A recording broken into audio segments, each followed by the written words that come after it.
Les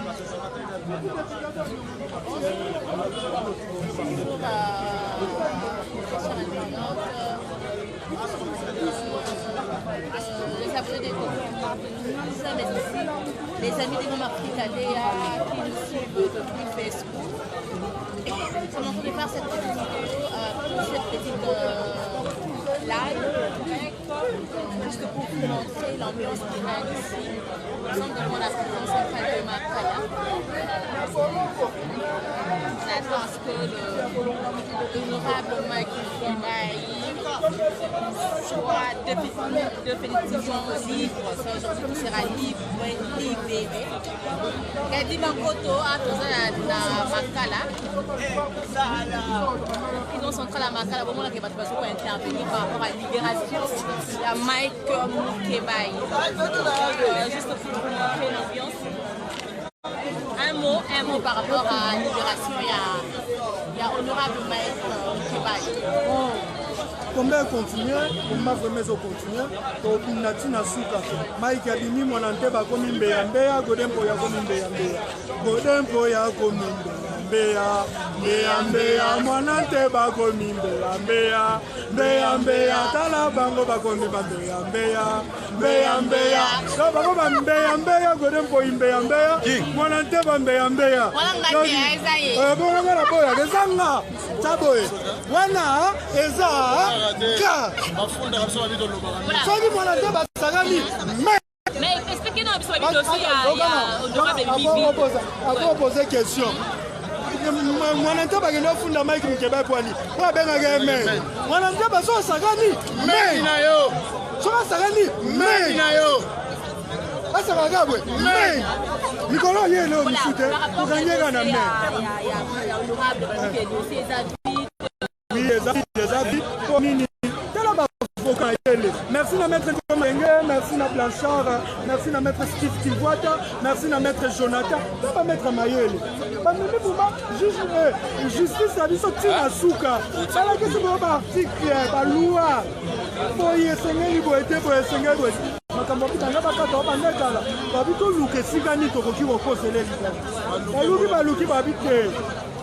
Mais par rapport maintenant à Sani Nakati, est-ce que y a mon Mike qui va porter plainte contre Maman Atika, ce qui a beau y biso to kangendo bitolo baseke a négocier na bango.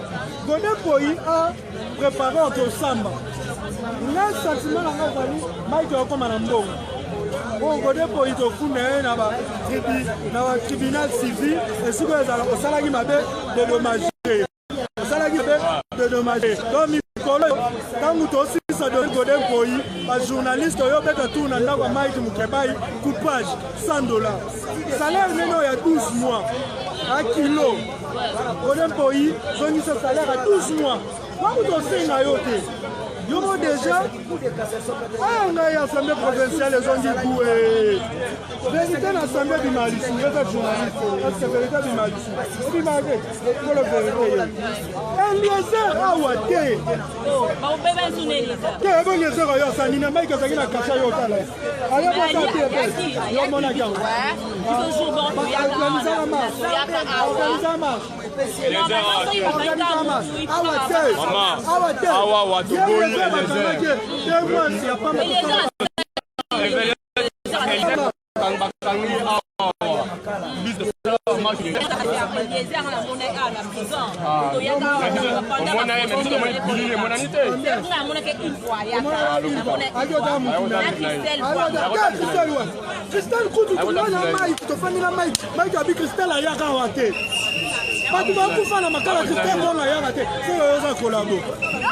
Ok, très cher internaute, on a en direct, il y a prison centrale et à Makala. Pour ce moment, comment on va réagir d'ici quelques, dans 15 dans 2 heures. Mike, honorable Mike. Mike, il est là, ça, la liberté à Simo Kimbangu. Simo Kimbangu, donc il faut saluer le rôle pour honorable Nabiso député à Lingwala. Bon, le bélier à Lingwala. Donc ça a beaucoup plus qu'on a eu. Donc il y a pour séparer longo. Pendant que Batagnon soit à la prison, et locaux y a évité à tenir même pas compte. mais nzambe asali grâce ke lelo tozoyamba ye tozokende na ye longo ntina ndako basi lingwala na bao bazala makolo kotambola te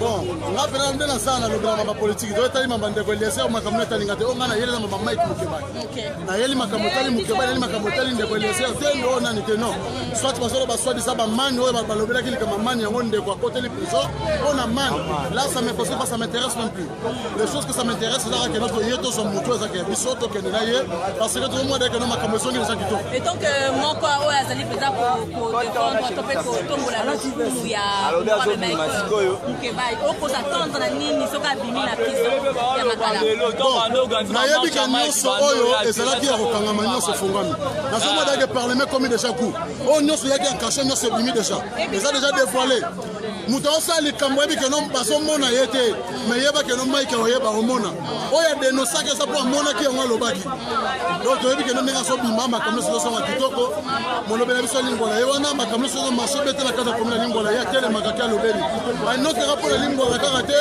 meme bakomini nyonso ezaka ezwaka problème Mike azalaka wana mpona kopartage na bango basusi wana mpe alobelaka solution te ezomi makambo nyonso eleka kitoko raison pour laquelle toza awa mpona kosela ye sokende parce que la chambre de Sénaïe, peut-être se peine à l'élo. Maman taloba, maman aime. Papa va suivre maman de tout ça. Bientôt, on aura de Mike Mukebai au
notre cher père, l'honorable Mike Mukebai. En tout cas, nous sommes très heureux, très contents. Et vous devez savoir que tout ce qui s'est passé est injuste. C'est totalement injuste dans un pays qui se dit démocratique. Mike Mukebai ne pouvait pas se trouver en prison. C'est une honte pour la République démocratique du Congo. On nous a dit que le peuple a changé. Nous ne voyons pas de changement malheureusement. Mike Mukebai est un vrai honorable député qui veut que les choses changent en République démocratique du Congo. Pourquoi ils ont arrêté Mike Mukebai? Parce qu'il a parlé des 15 millions de dollars. Parce que Mike Mukebai a dénoncé. Parce que ceux qui sont au pouvoir aujourd'hui préfèrent s'acheter des villas et voir le peuple mourir.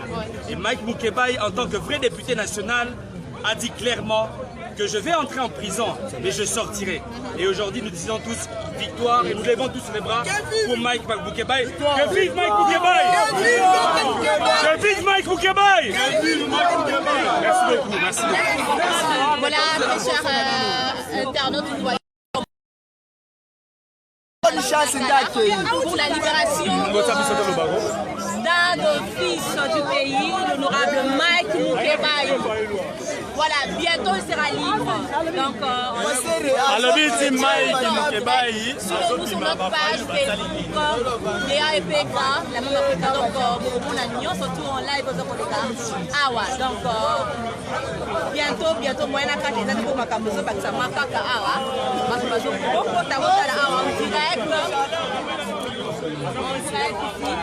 voilà, très chers amis internautes, je vous laisse pour un petit moment. Michel, Michael, Zani, Joël Levert qui nous regarde depuis France, Alain, Bobo et Eka, Kaoukou, Banto. Donc, partout où vous suivez, la maman vous a toujours à la recherche de l'actualité. Vous à la brancher, vous à la connecter. Pour l'évolution Awa, la prison centrale, au voir mon vieux, en direct de la prison Makala. Vous voyez là, il y a pas mal de gens qui sont venus pour accompagner Mike Moukebaye dans sa maison après sa libération dans quelques heures. Voilà, Rose à la connectée. Merci.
Voilà, très cher Carnot, c'est pas facile de prendre des images. Il y a tellement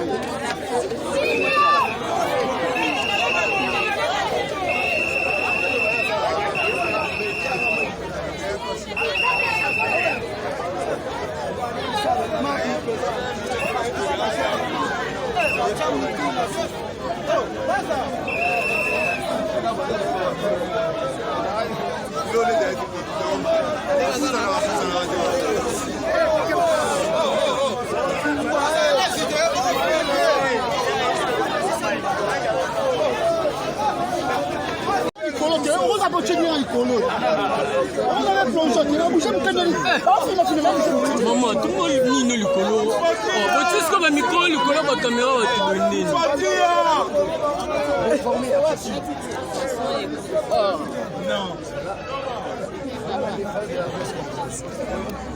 Papa, tout le monde est venu le colo.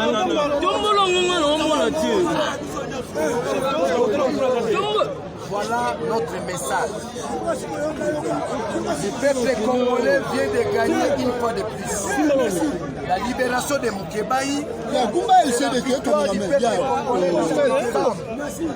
le peuple n'a pas abandonné Moukebaye. Dans ses prières, Papa, tout le monde est venu. parce qu'il y a prié les prières. Le peuple n'a pas abandonné Moukebaye. Nous avons gagné.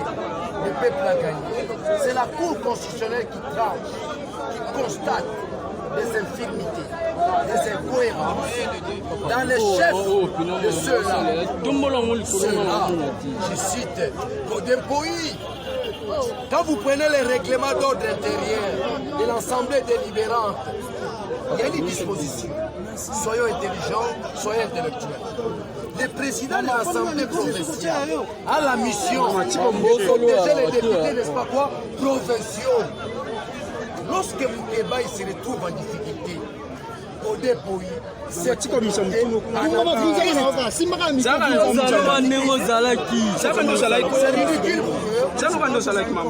Les droits viennent de gagner face à la mafia politique. Parce que la faille de Moukebaye, c'est un montage. C'est la mafia politique. Un élément aussi fondamental des notions élémentaires. Nous avons appris, nous avons entendu qu'il possédait 15 diplômes. Ces 15 diplômes tombent en nom de boudin. Tombent en nom de boudin.